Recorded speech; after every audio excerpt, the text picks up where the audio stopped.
बिस्मिल्लाहिर्रहमानिर्रहीम। अस्सलाम वालेकुम अज़ीज़ दोस्तों, आप देख रहे हैं हमारा यूट्यूब चैनल रोशनी का सफ़र। आज हम असहाब काफ का कुरानी किस्सा लेके आए हैं। ये वाक़या हज़रत ईसा अलैहिस्सलाम के आसमान पर उठा लिए जाने के तकरीबन 250 साल बाद का है। मसीहत को इस वक्त खुदा के सच्चे दीन की हैसियत हासिल थी और कुर्राए अर्ज़ पर इसके मानने वालों की तादाद में रोज़ बरोज़ इजाफा हो रहा था। लेकिन जैसा कि हर सच्चे दीन की खसूसियत है, इसके मानने वालों में पहले पहल निचले और गरीब तबके के लोग शामिल होते हैं। हुक्मरानों तक ये रोशनी बाद में पहुंचती है, लिहाजा इस वक्त भी गुरबा और कमज़ोर लोग अल्लाह के दीन की तरफ राग़िब हो रहे थे, जबकि इनके हाकिम अभी तक जहालत के अंधेरों में भटक रहे थे। ये हाकिम न सिर्फ ये कि अल्लाह के दीन को मानने से इनकारी थे, बल्कि वो अपनी राया को भी इस तरफ राग़िब होने से रोकते थे। जो लोग अल्लाह के दीन में दाखिल हो जाते,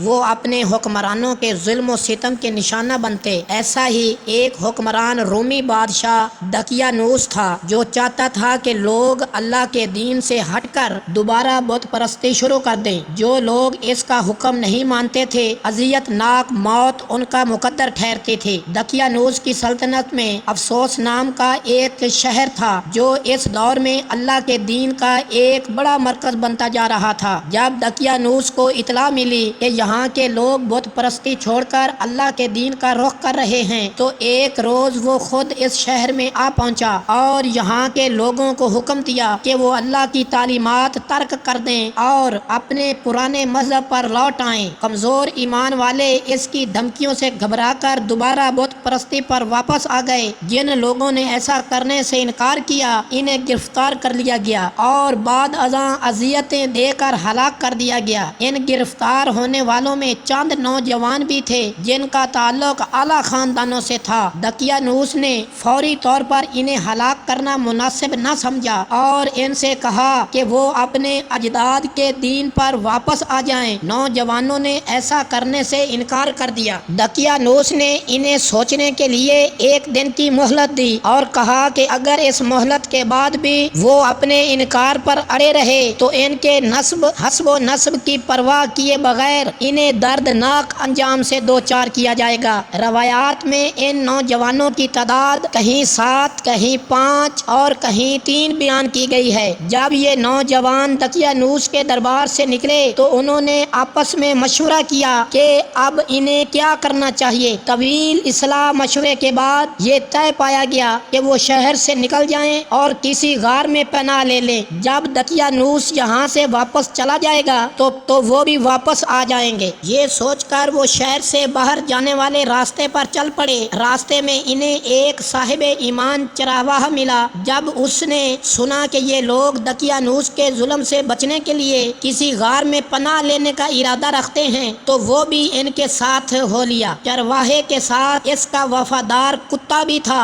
बाद रवायात में इस कुत्ते का नाम कतमीर बताया गया है। शहर से बाहर की पहाड़ियों में वसी और अरीज गार मौजूद थे। नौजवानों ने कुत्ते समेत इनमें से एक गार में पनाह हासिल कर ली। यहाँ पहुंचकर दिल को सुकून हुआ तो वो इबादत इलाही में मशगूल हो गए। इसी आलम में अल्लाह का हुक्म हुआ और इन्हें नींद आ गई। सारे नौजवान गार में इधर उधर लेट कर सो गए और इनका कुत्ता गार के दहाने पर यूं दराज हो गया कि इसका मुंह गार के दहाने की तरफ था। पहली नजर में यूं मालूम होता था जैसे वो गार की रखवाली कर रहा हो। अगले रोज दकियानूस ने फिर दरबार लगाया और नौजवानों को तलब किया। पता चला कि वो शहर से गायब हैं। इस पर इसने नौजवानों के घर वालों को बुलाकर उनकी बाबत पूछा और उन लोगों ने कहा कि वो अपने बच्चों के बारे में नहीं जानते वो कहाँ गए हैं। दकियानूस ने इन्हें तलाश करने की कोशिश की मगर नाकाम रहे। अल्लाह के हुक्म से वो नौजवान इस गार में सोए रहे।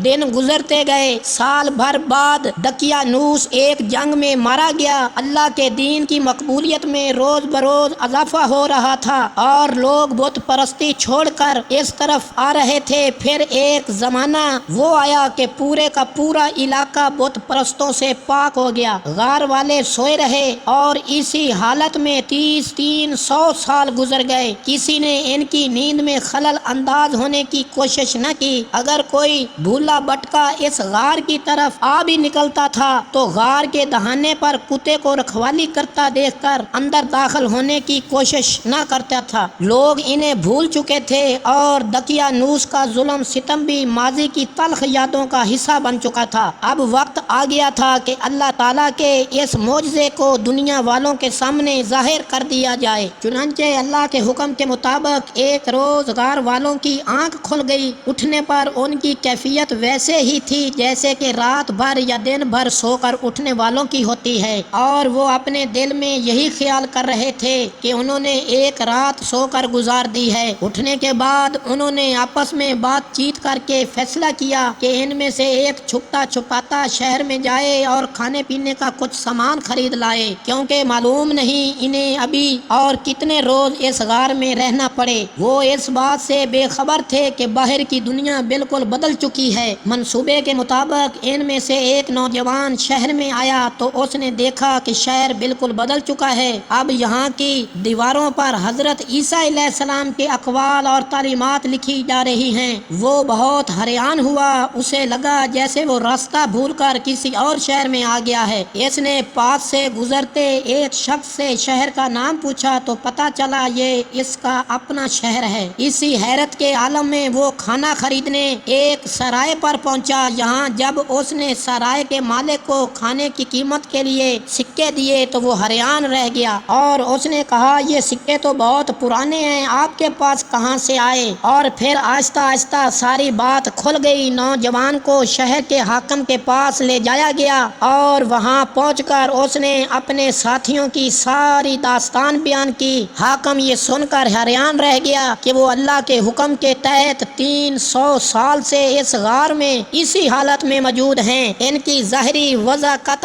اور عمر میں ذرا برابر فرق رونما نہیں ہوا۔ اللہ کے اس معجزے کو دیکھ کر ان لوگوں کے ایمان اور بھی پختہ ہو گئے۔ حاکم اپنے ساتھیوں کو لے کر ایک جلوس کی شکل میں غار تک گیا اور باقی نوجوانوں کو بھی ساتھ لے آیا۔ شہر والوں نے ان کی بڑی آؤ بھگت کی اور ان سے درخواست کی کہ وہ اب یہیں رہیں، لیکن نوجوانوں نے انکار کر دیا اور کہا کہ وہ اسی غار میں رہیں گے جہاں انہوں نے 300 سال گزارے ہیں۔ لہٰذا وہ پھر سے غار میں چلے گئے اور انہوں نے اپنے بقیہ عمر یہیں بسر کی۔ ان کی وفات کے بعد لوگوں نے ان کی یاد میں یہاں ایک عبادت گاہ تعمیر کر دی۔ کسی شخص کا 300 سال تک سوئے رہنا اور بعد ازاں اسی حالت میں جاگنا اور اس کی جسمانی اور ذہنی کیفیت میں ذرا برابر تبدیلی نہ آئی ہو، بظاہر ناممکن بات لگتی ہے، لیکن ہم سب کو یاد رکھنا چاہیے کہ جب بات اللہ کے معجزوں کی ہو تو ہر ناممکن ممکن ہو سکتا ہے۔ غار والوں کے قصے میں یہی سبق پوشیدہ ہے۔ جب کوئی اللہ کی ذات اور صفات پر کامل ایمان لے آتا ہے تو اللہ اس کے لیے ناممکن کو بھی ممکن بنا دیتا ہے۔